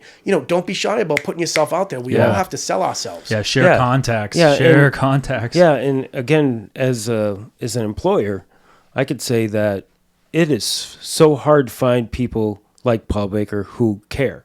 Okay, so that's there's that. so that's number one. Number one is showing up and again asking for the sides, getting involved, knowing that you Right. you want to do the best job that you could possibly do. Right. Because as they say, you're only as good as your last job. And if you're making an impression on people, I get calls all the time. Hey, do you know any assistants? I need somebody. Oh, yeah. That name's going to come to the top of your head. The You're ones that like, care and oh, work I remember hard." Paul Baker. You call Paul Baker, and it's like, because again, you could rely on these people. Well, and I because- also think, like, don't oversell yourself. Like, I've been with prop assistants that are like, when I told them I need the work, and I texted them, and then I called Right. them, and it's like, whoa. Yeah. They have so much to deal with that they're dealing with their show. Don't be overbearing. I mean, everyone has to find that happy medium, that sweet spot. Also, when you come into day play, there's a full-time team there, and they're used to having people come in, and what your goal should be is to do a good job, support them, because Yeah, they're there be a all the team time. player. Yeah, they're there all the time, and they're getting their butts kicked sometimes. Right. You're there to relieve them of the hard stuff that they don't want to do because they do it all the time when you're not there. Right. So whether that's cleaning the chairs, whether that's Yep. like cleaning up the truck, whether that's like letting them go call their wife or talk to their kid before Right. they go to sleep at night, and them knowing that you're paying attention for them on set. Yeah. Those things are all good without overselling yourself, because here's the thing you need to know. When you leave and say, thanks for the days, guys, and you leave, at some point, the prop master is going to ask them, how was that day player? Yep. Or they're going to say, Oh, yeah. hey, by the way, that girl that came in today, Lisa, she was great. Like, Yeah. can we have her back? Yeah. Because that prop assistant realizes, man, everything that I didn't feel like doing today, or that was a nuisance because I had to focus on my main number one that was on set, or, Yeah. Right. or 1 through 5. Right. That day player, like, relieved me of a lot of the lighter things that I have to get done, but like that were distracting me. Yep. Yeah. And then they're going to tell the prop master, bring them in again. Yeah. So rely that your good work, you knowing how to observe, keep your mouth shut. Yeah. Yep. Talk when you need to. Yeah. Right. Ask questions you need to. But all that's going to get told to the prop master Yeah. at some point. Well, I mean, it's funny you say that because I'm at this point in my career where it's like if I need day players, I ask my crew, who do you want? I in the beginning of every show, I build an Excel form and I literally pass a paper around Right. to every single one of my full-time guys and I said, write down your favorite prop assists that you like Yeah. to. I'm building the call list. That's it. Because you want them to be comfortable with it, Mm-hmm. and you learn. And like, listen, I've been on some shows where I'll go in and there'll be a group of 3 men, women doing their thing, and sometimes they're having a good time on a show. Sometimes they're getting their butts kicked, and you got to know not to overstep that or be Sure. a nuisance. Now, having said that, sometimes you go on and the show might not be that hard, but the prop team for some reason isn't jelly. Yeah. And you observe that. Yeah. And then you say, okay, well, the guy or the girl running set has a big ego and is sensitive about anybody getting Right. in their sphere. I've appreciated your intel throughout the years. Trust me. Well, you learn. And then, like, I know when I get on that show, like, back off. Yeah. Let them do it, and Yeah. they'll appreciate it. And Yeah. then when they get comfortable with you, they'll be like, "Hey, Paul, can you come in here and grab the?" Or I have 5 resets, and the set support person is on the truck prepping for the next big scene. Yeah. Because they know it. That's why you're not doing it. I Right. need you to reset 3 of my 8 things. Right. Or 2 of Right. my 5 resets. Man. And then you do that the first time they let you do it. Don't mess it up. Yeah. Kill it. And then all of a sudden that set person who might, there's a lot of times I'll get on a set and they'll be like, hey, so-and-so runs set. They got it. Don't go near the actors. Right. It's like, okay, no problem. But then all of a sudden something happens where Right. they need you for Yeah. whatever it is. Or maybe the set support person is out calling their kid to say goodnight. Right. Or the set support person is running a still unit. Right. And all of a sudden you're the one there with the person and they kind of, all right, I need you to do these 2 things because I got 8 things to reset. Right. And Yeah. then you do them and you kill it and you keep your head down. Yeah. You shut up. Just do it. And then they go, oh. Yeah. Yeah. The next time you come in, they go, hey, bring Paul on set with me. And Yeah. you go make sure that thing's ready for the next scene. Yeah. And all of a sudden the trust is there. Yeah. And I got to tell you, man, like, listen, like I said before, not everyone likes me. I like to say that just because it's true. Not And everybody likes me either. Well, yeah, and I haven't always made the best judgment over the years when I'm day playing, like, and not as much anymore, but when I was younger doing it, when I was learning about the day playing profession, like being a professional day player. But like the times I have made mistakes where I was eager or too Sure. eager, or I went too far, or Right. something happened where that person is like, whoa, I do that. And it's like, I know, but the actor handed it to me. It's Right, like, so right. like, I've learned what not to do, hopefully. And, Yeah. each set's different, each assistant's different. And it's like, it really makes me feel good when I'm with a prop assistant that runs set and they're really good at it. Yeah. And they got it. Yeah. But somehow, some way, they need you Yeah. as the day player. Yeah. And they ask you to help out, or they give you a couple of tasks, and it's killing them not to be Right. the control freak they are. And then it makes me feel so good to go and do whatever they need, no matter how important or mundane, and kill it. Yeah. And then back off. And then at the end of the day, when we're at the truck, they go, hey, thanks for doing that today, man. That was cool.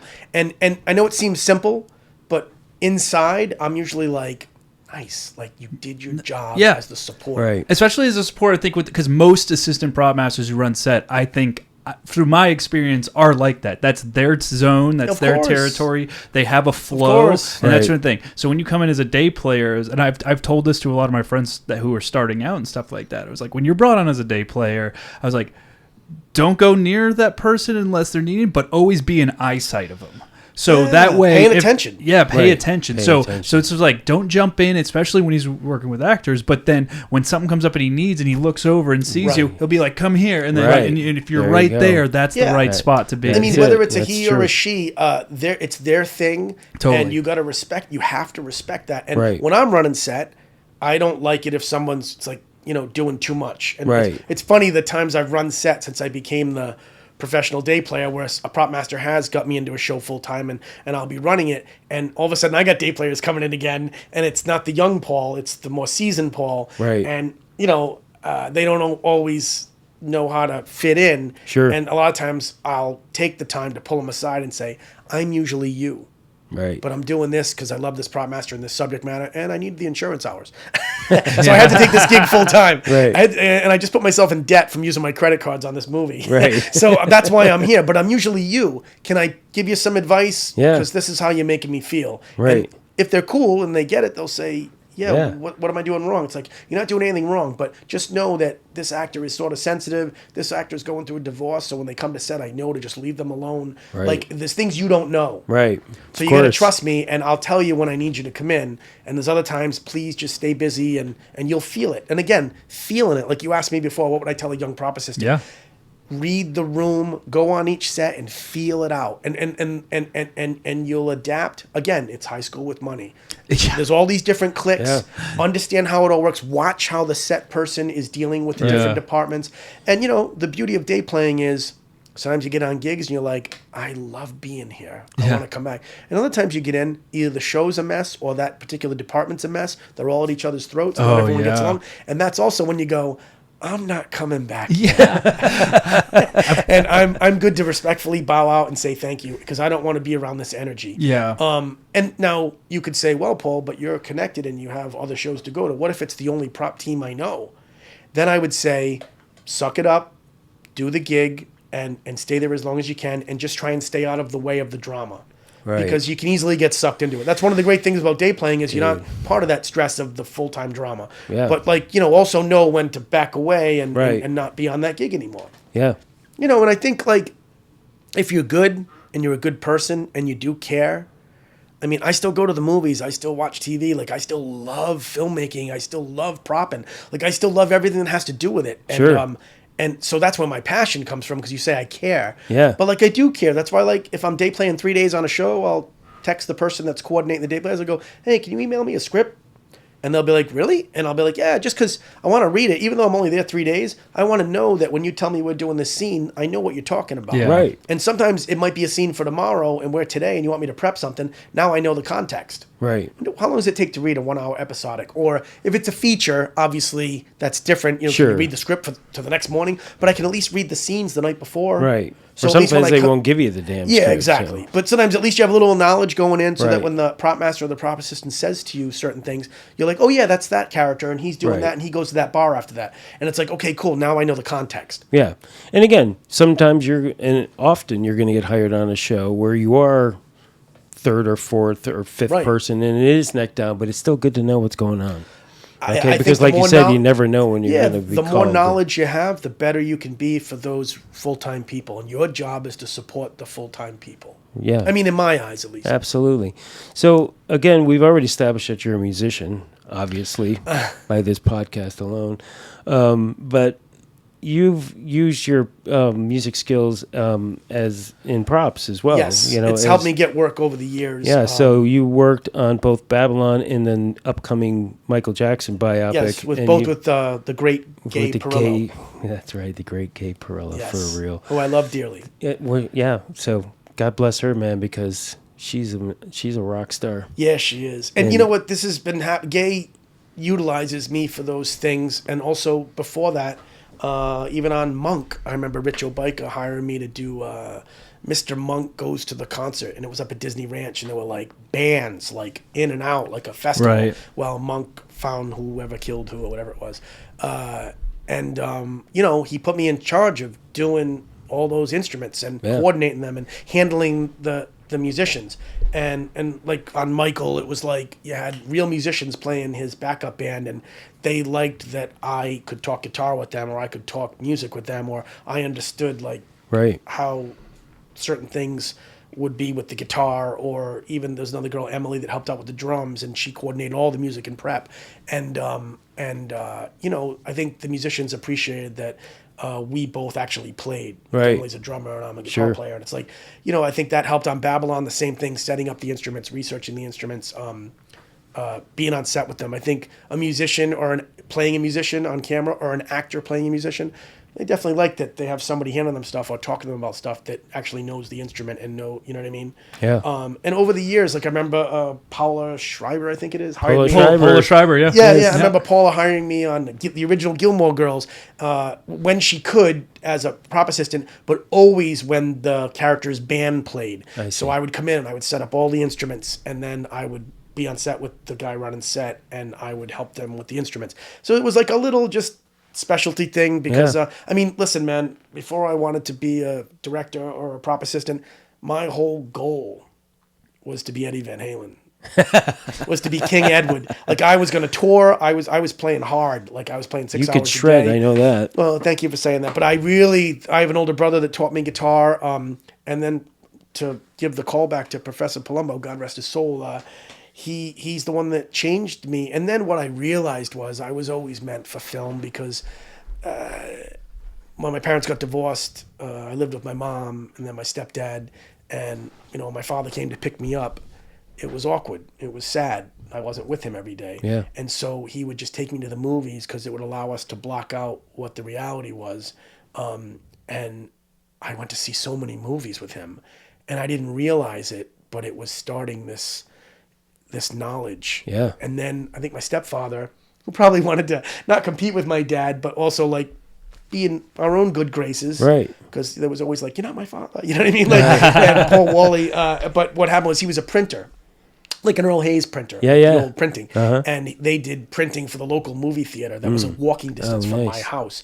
And so he worked a deal in very Rhode Island style. Everybody works a deal. Yeah. He worked a deal with the manager of the movie theater that if he gave them off on the printing, could my stepson go to the movies at a discount or free. Wow. So from when I was like 12 or even 11, because it was like literally walking distance, the Garden City Cinema, I went to the movies until I was probably 17 for free. Wow. And I brought all my friends and girls and guys and teenagers all over the place. Sometimes 50 of us. I'm sorry, not 50. Sometimes like no, but sometimes like 5 or 10 of us or 15 of us. Right. And then other times just me by myself. Yeah. As I got older and I could go alone. I saw so many movies at that cinema, man. Like, I mean. Like, what were some of the movies? Like, that I saw E.T. like 27 times. Nice. But I also saw like the rat, I think it was called The Extinguisher or The Rats in the Cellar. It was some like indie film from New York. I remember seeing like Remo Williams there. I remember like there's so many movies from the late 70s, early 80s, and the mid 80s that I saw there that like Empire Strikes Back, you know, all of them that were coming out, Indiana Jones, like Raiders of the Lost Ark. Yeah. And a lot of smaller films, you know,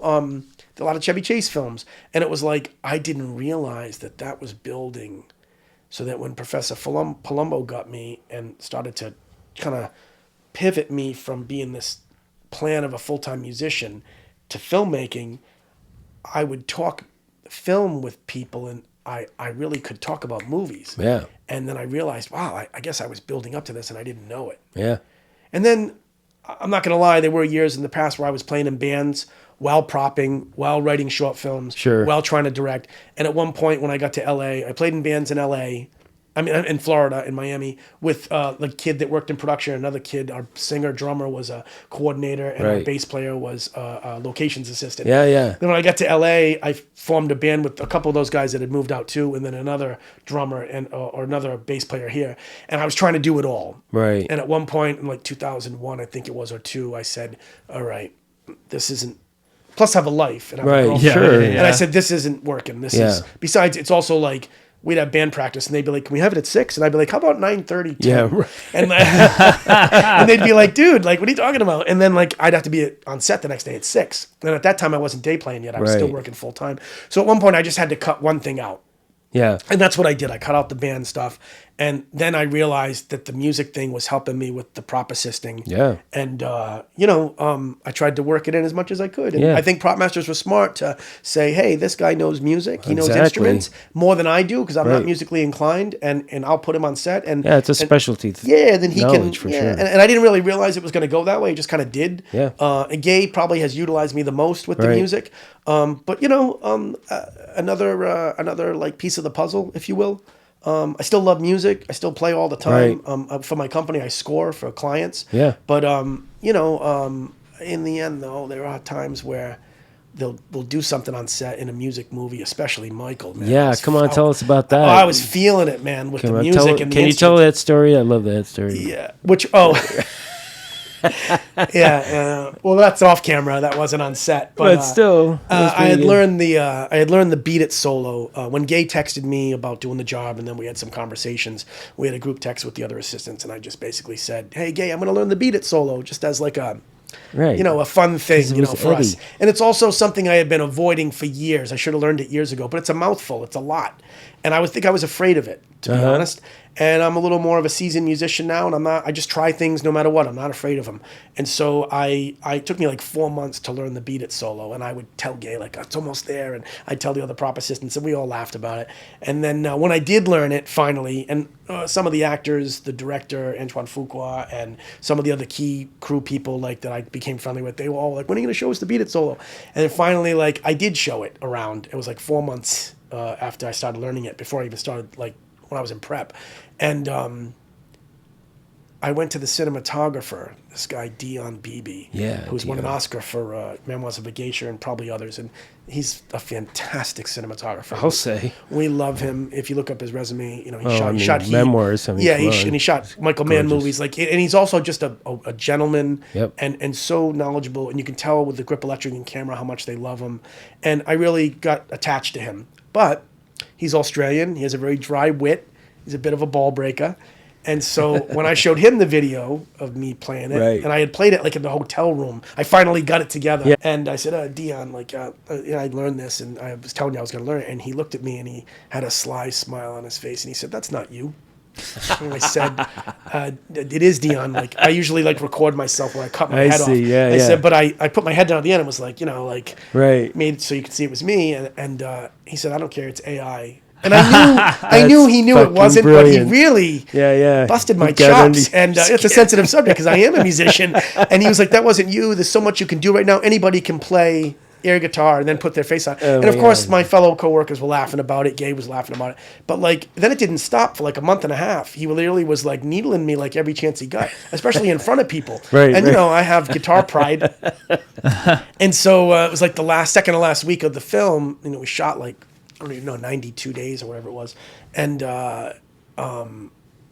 he said, you going to bring the guitar and amp in or what?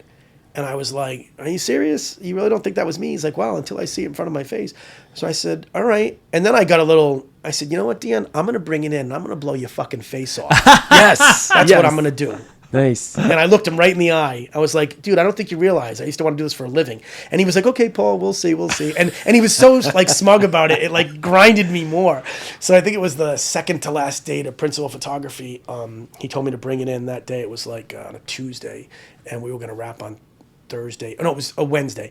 And I showed up in the morning, and I put the guitar and the amp on the prop truck because I didn't want it to be a distraction. Sure. And I thought he had like a little Airstream trailer that he had lunch in and hung out with. It's called Bambi. It's a smaller one. And that's where he hung out with the key grip and the gaffer and producers at lunch. They had their sushi and whatever.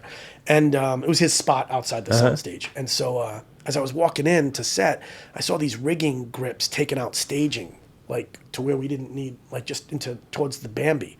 And I was like, oh, that's weird. And then when we got onto set, we were working, and then a grip said to me, hey man, do you know that solo, like for real? And I said, yeah, why? I go, you know about the thing with Dion? He goes, yeah. He goes, I just want you to know, like, you better know it because you're walking into the lion's den. And I was like, what are you talking about? I didn't really, and then I saw Dion on set. He was like, oh, nice to see you showed up today. I didn't think you would. And it was like more grinding me. Yeah. And then at one point, Julie, who was running set, sent me out to the prop truck for something, and I went running out to grab it. And as I turned around, we could see the Airstream trailer. All of a sudden, they were rigging people, setting up green screen. And it was like a stage. And I was like, well, what is going on here? And then we broke for lunch, and we were going to go do it. And Dion, like, tried to put pressure on me and, like, told Antoine Fuqua, Paul's doing a performance at lunch. And I was like, oh, my God. So then I just figured, just do it, dude. So I went out to the truck to grab my stuff, made sure Julie and Gay were good, and then when I turned around, there was like 100 crew members there. Wow. They set up chairs. My own department, Emily, you know it was you. Emily, like Dion had coordinated with her to set up guitars on stage and amps and set up. And the whole goal, I found out later, was for him to put as much pressure on me as possible, so I would crack and mess up. Nice. So they were like chanting my name. It was a whole thing. And so I went and I played some other songs as a warm up. some Zeppelin and some AC/DC and some Hendrix. And to be honest, I made a few mistakes because I'm looking out in the audience, and it was like more people were coming around the corner. There's my boss, Gay, standing next to Antoine Fuqua, and I was like, I started thinking, and I was like, Paul, stop thinking, like, you just do it. And then I got to the Beat It solo, and I have to say, like, I will say I nailed it. Nice. And Nice. and everyone clapped and had fun, and it was a blast. And Dion got up in front of everyone and admitted he was wrong. And we had also set it up before I started. He got up and said, "I don't believe Paul can do this," and blah blah blah. Nice. Which was one more grind. Yeah. And then I did it, and what it ended up becoming was this fun thing. Yeah. That we were all beat down, and whether it was 'cause me that was or a someone long, else, hard show. yeah, it was whether it was me or someone else. It was this thing of fun relief. Yeah. For everyone to laugh about, and it was fun for me to prove that Aussie wrong, but also just like a fun thing at the end of a shoot, and It was like a 90-day shoot, wasn't it? Yeah, 92, I think it was. Yeah, so it was just like a fun thing, and at this cool challenge, and I think one of the key grip went up to me later and said, "I've been doing this for 40 years, and I've never seen anyone do something like that at lunch." And he said, "By the way, like Dion's the ultimate ball breaker, and he likes you when he busts your chops. Yeah, I've never seen him take a joke this far." Yeah. And I was like, well, I like him too. I love that guy. So, and also I had made it a point, because you learn, I don't want to be a distraction. Right. So I had told Gay previously, of course. "Gay, listen, this is going on. Yeah. Excuse me. Are you cool if I do this?" She was totally supportive. Of course. But I just didn't, you want to make sure you're not ruffling 100%. feathers. And also, Gay worked so hard on that, I didn't want to take any shine off her. Good. All that. So it all just happened, and then it ended up being this fun thing. And then when we had this little crew rap party, whenever Beat It came on and we were all on the dance floor dancing, we all like were doing the circle. Everyone was playing air guitar. And Nice. And also, like I had said before it, like, this is a tribute to Michael and Michael's musical legacy, and also Edward Van Halen. Like, I mean, we also shot, the recording of that song in the movie, and it was really awesome to see that how it came together for Beat It and whatnot. So anyway, it was an extra special thing that happened. Yeah. Well, we got 600 people who listen. I don't think they believe you, but there is a guitar right. by. Can you do it acoustically? That was my question. That wasn't meant to be acoustic.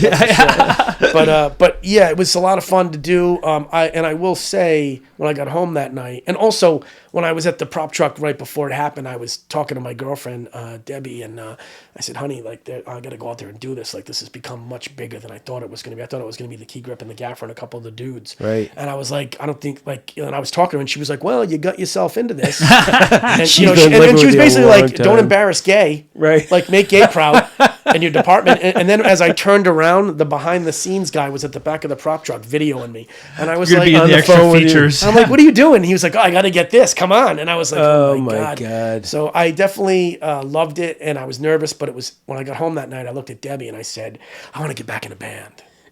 Like, I felt that feeling, you know what I mean? So No, so was that something that's still out there in film? I mean, because I know when in my younger years, people who played instruments on set always got together. I mean, I've been on shows where we put bands together all the time. Oh, and played in yeah. clubs that in the town we were in, or it whatever. happened in Miami, like I said, with the production coordinator guy and Right, but bass player it's guy. who's still happening my friend. now. I think it does. I think people still jam. I mean, I remember working on the original CSI for Bobby Good and Paul Byers, and there was like another prop assistant that played Terrence Morgan, and then there was an AC that played drums, and me and Terrence played guitar, and we had a drummer, and someone came and played bass, and then at lunch we would jam. Yeah. I remember working on Lizzie McGuire, Right. a kid show, and because we had short hours because it was a kid show, even though they staggered the parents, there was like the boom guys could sing opera. Nice. And I played guitar, and there was like a drummer who was a grip, and then a bass player. And Yep. so we had this thing called the Grip Lounge, and we would go up there and Nice. play, and I would play rock Perfect. and roll, and Yep. the boom guy would sing opera over it.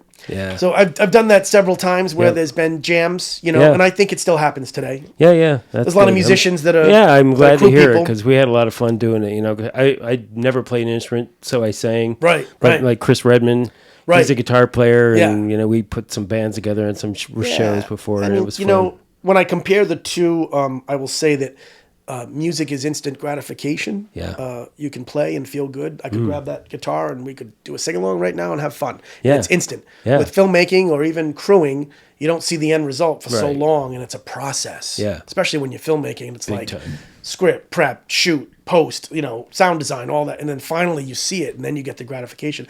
There is something about music that just, and everyone, let's face it, when we're all having drinks on the truck after, or people meet at a bar, everyone's jamming to tunes. Yeah, when 100%. when you're prepping, the music's jamming because you have all these boxes coming in. You got to take all the stuff out of them, and you got to organize it all per scene or whatever it is. Or when, especially during rap, whoever's DJing, that's important. Yeah. And you got to have the music fueling you. 100%. I mean, music is a soundtrack to my life for sure. 100%. I just had a prop assistant say to me a few weeks ago on a show. I left set. I was day playing, and I went to help him prep a bunch of stuff. Me and another prop guy. We were both day playing, and this prop assistant came to the back of the truck and said, "All right, there's a ton of stuff to go through. I know it's a lot. It's hot out. What do you want for music?" And I was like, I want some Sublime. Right. And then he threw some Sublime on and some ska. And then we just jammed to that. So anyway. Yeah, that's great. That's important.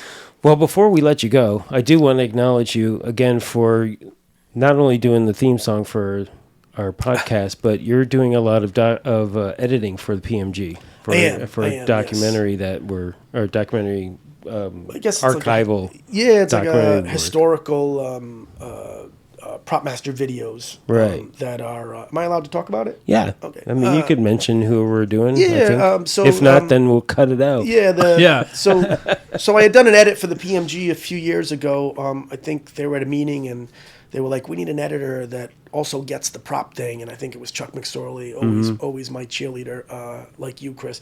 I think Chuck raised his hand and was like, "We have someone in 44 who owns his own production company." Right. So I had done that edit. When that edit ended up not working out, and then you called me and said, "Hey, Paul, I need this music for this podcast." Right. And so then we did that project, and then a more evolved version of these interviews that they were doing, that they tried to do with the first edit came about, and they interviewed Dave McGuire, retired prop masters. I guess the whole goal is to interview retired prop masters to see what their secrets were, and how while they they're did still things. here. Yeah, while they're still here, and kind of archive some of that into like a historical series. Yes. So Dave McGuire, Jimmy Heron Jr., who was the first African American prop master in 44, Bill Petrata, who has a long lineage with his son Drew, who I've never worked for, by the way.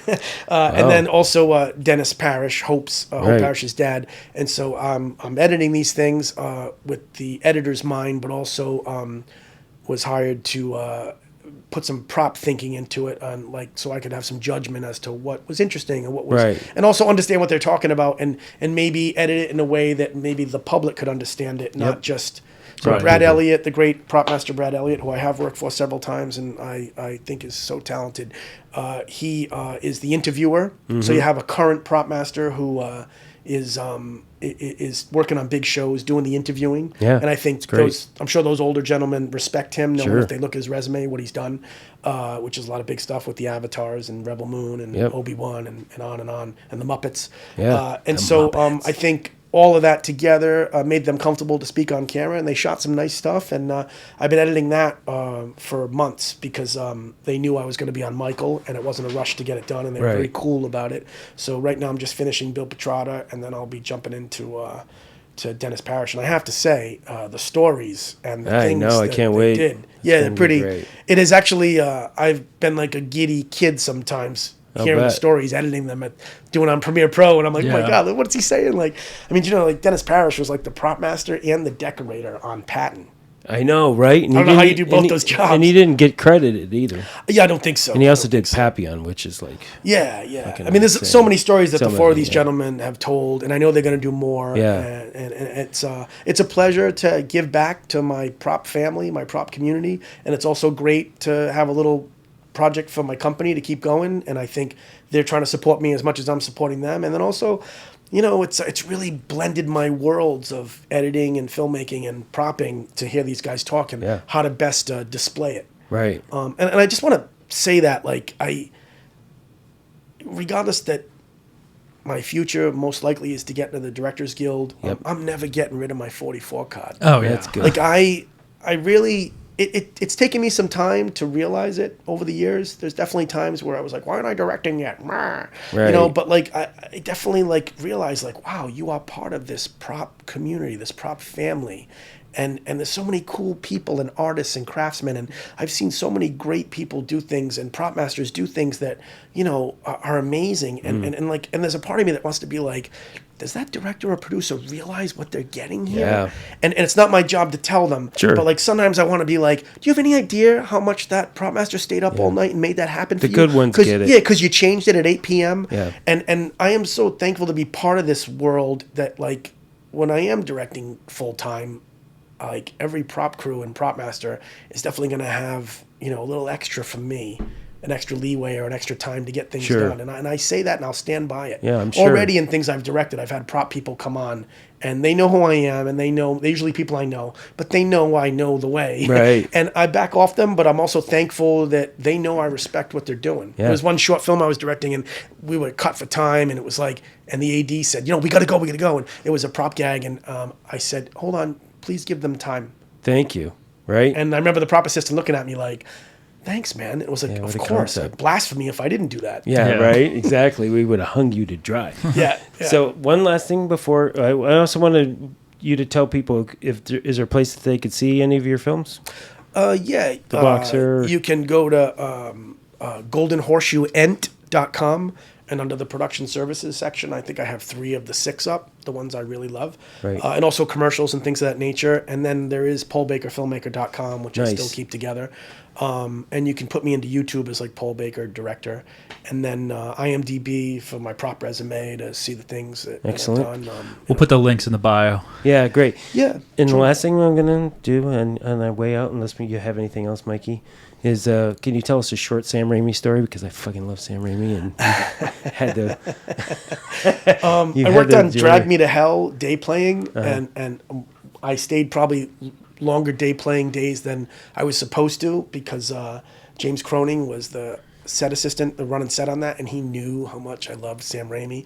And there were days I would come in and he would have me, and I know they really didn't need me there, but he would have me like redo the whole belly box of the Right. truck just so I could be there. And, Right. like, I'd take everything out, put it, and they were like, "Can I come on set now?" And I was like, "Can I watch Sam?" So I day played on that, but then Chuck hired me on the reshoots for Doctor Strange 2, and another guy, Robert, was going to run set, and he ended up having to jump off set after like day 2 and help Chuck. There was too much prepping to do and too much manufacturing, and Robert needed to help him design. And so Chuck was like, I know you were, I think I had just finished Babylon, and I was exhausted. And even though I was just day playing on that, I was there like 75% of the time. Sure. And I was exhausted. Yeah. It was a tough shoot. It's a mother. And then Chuck called me and was like, I need you to come down to Manhattan Beach every day and do these 10 weeks. And it might turn to 12 weeks because there's other things to do. They're going to tack on other shoots. And I was like, oh my God. I'm just supporting, right? He's like, yep, you'll do chairs and background and support Robert. I'm like, okay. By day 2, Chuck pulled Robert, put me on set. And he said, are you cool with this? And I was like, you know what? How can I not be? Like, I love you, Chuck. I love Marvel. I love Sam Raimi. I mean, if I'm going to do it, all Yeah, right, I'm this in. is it. And I forgot how exhausted I was, and I just did it. And then Sam was just so wonderful. You know, he calls everyone by department. Like, you know, he doesn't call it special effects. He'll go physical effects, special effects, Right. visual effects, property. And he would he would call me a lot to come up to him and say, you know, we need the blanket to rise up so it looks like, and then we'll replace it later with CGI. But for the actors, I want monofilament on there. And he's talking like we're doing Evil Dead, and it's Right. not union. And I'd say, Sam, there's effects guys. This is it's not a prop thing. Right. And he'd be like, oh no, I want you to coordinate it. And it was like, okay. And then of course I go up to the effects guys and be like, guys, they want to lift this thing with monofilament. And he'd be like, did you sell them on? Because they knew I'm a filmmaker. Right, They'd go, right. well, did you sell him on this? And I'd be like, no, I didn't. I swear to God, he did it. And they'd be like, all right, fine. Well, Paul says we have to do this. I'm like, no, Sam says it. And then there was another time where this book, the Book of Vishanti, I think it is, it gets thrown up in the air. Right. And it was metal. And Chuck and Robert only made so many, and so I had to like throw it up. And we've all done those gags where you got to catch it Yes. off camera, but it ended up cutting my hands bet. up. Yeah, it was like cutting my hands up, so I had to put gloves on. Yeah. And of course, everyone's watching, and he's like, "Throw it higher, Paul. Throw it higher." And I'm throwing it, and I'm catching it, and then he ended up calling me Book Boy. And then Nice. I got a text from one of the Marvel producers months later and said, "Hey, we're doing sound mixing right now, and we're doing that scene with the book flying up in the air. And Sam's in the studio right now going, remember when Book Boy was throwing that up? Remember Paul was doing that?" And he was like, "So Sam's talking about you." Nice. And I was like, wow. Now you could die. Now you can die, yeah. But I have to say, Sam has everything storyboarded out. I bet. And it's on a 4x8 sheet of foam core. And all you have to do is go look at what he's doing. And that's the right shot. there, yeah. And then if it's not the shot, he'll tell us, hey guys, we're going to veer from the storyboard for whatever reason, and we're going to change it. Yeah. So there was that kind of thing. And Sam was just wonderful to be with. He was very invested in the props and very invested in the crew. And I did get to say to him, why do you wear the suit? Once I got to know him a little bit, I said, why do you wear the suit? And I assume it's because of Hitchcock. And he said, no, it's because of my father.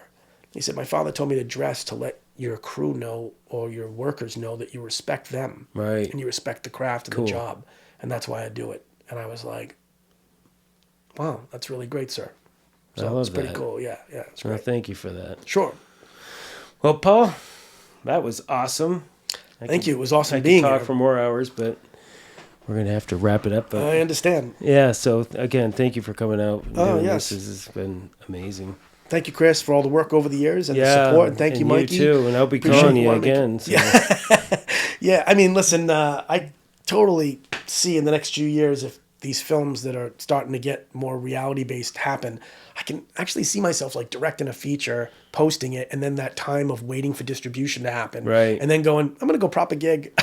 Yeah. And just like going back and forth still Right. into my old age. Well, when you actually get your feature off the ground, which will happen, I know a really good property master who would love to do it for you. Yes, that would be awesome. Just I got to saying. tell you, I feel very lucky that there's a would good amount of fucking people I love could to do hire. that. That would be a lot of fun. It That'd be a would lot be of fun. my Yeah. honor to be part of it. Thank you, man. So- Listen, this craft that we have, this family, this property, like community, there's a lot of great people. Yeah. And in every Absolutely. department there are, but Sure. the ones we've witnessed in this prop world. yeah. Not as good as us. And yeah, exactly. I mean, like I said, like loading the truck, loading the steak bed, getting through a tough scene and all looking at each other exhausted after Yeah. 14 hours and knowing that you pulled it off, or that time that the thing broke right before it went Yep. on camera and you all got together with the glue and the tape and the paint and you made it happen, and then you all look at each other and no one knows the wiser that how much drama went into it, and then you all look at each other, that camaraderie. Yep. That's one of That's the things it. that keeps me going. 100%. So That's where the rubber meets the road, for yes. sure. Well, cheers to Prop Talk. I hope you guys keep going. Thanks. Yeah, thanks.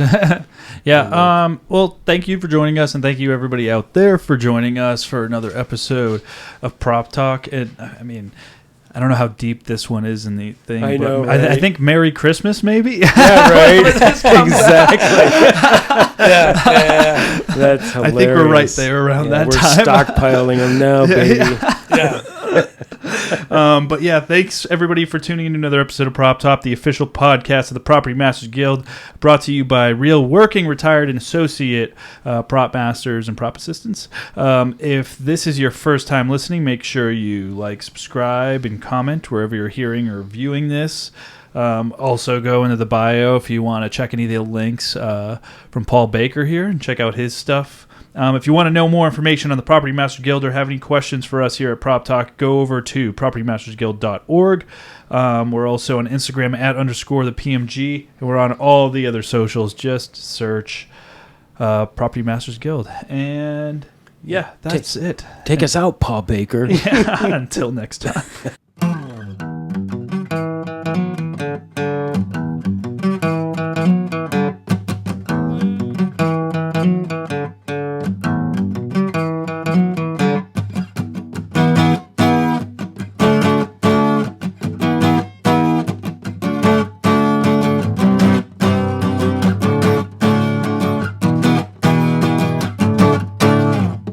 Nice. Does that work, Mikey?